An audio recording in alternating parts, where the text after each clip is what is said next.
اچھی خاصی سکھی تھی آپ کے گھر میں، یہ کہاں مجھے بھیج دیا، اس سے اچھا تھا جہنم میں بھیج دیتے۔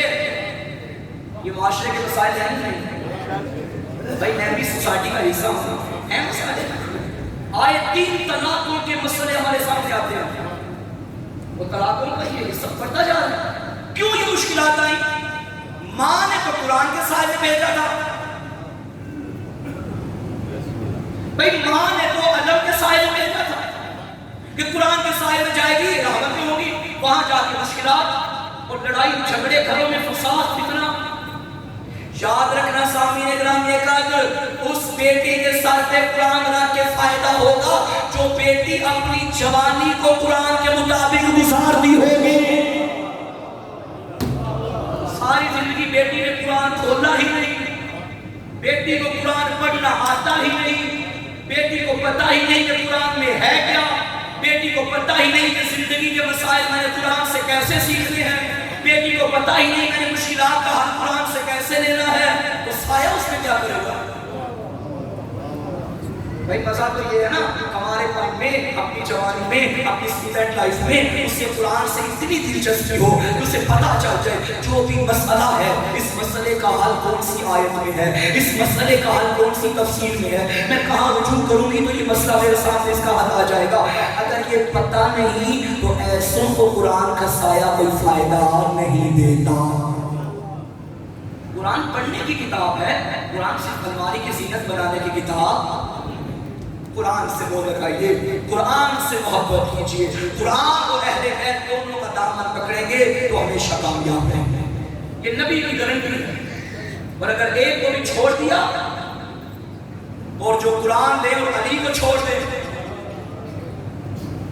لوگوں نے علی کے مقابلے میں قرآن کو نیزوں پہ رکھا تھا۔ ہمارے نزدیک توجہ، نبی نے یہ نہیں فرمایا کہ حق کی پہچان قرآن ہے، فرمایا حق کی پہچان علی ہے۔ اگر قرآن علی کے دشمن کے ہاتھ میں ہو تو نہ دینا، علی کے ہاتھ میں ہو تو دے دے۔ حق وہاں ہے جہاں علی نہیں، اور کیا کہنے فرزند رسول کے، گھر کٹ گیا مگر موقع نیزہ پہ تلاوت قرآن کو نہیں چھوڑا، زمانے کو بتا دیا ہمارے جسم ہم سے جدا کر سکتے ہو، قرآن ہم سے جدا نہیں کر سکتے۔ قرآن اور اہل بیت کا رشتہ اتنا مضبوط ہے۔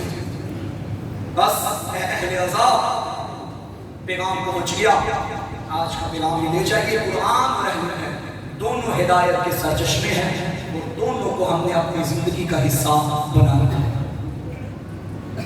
آج پرسہ دینا ہے اس ماں کو جس کا ایک ہی سہارا بچ گیا تھا۔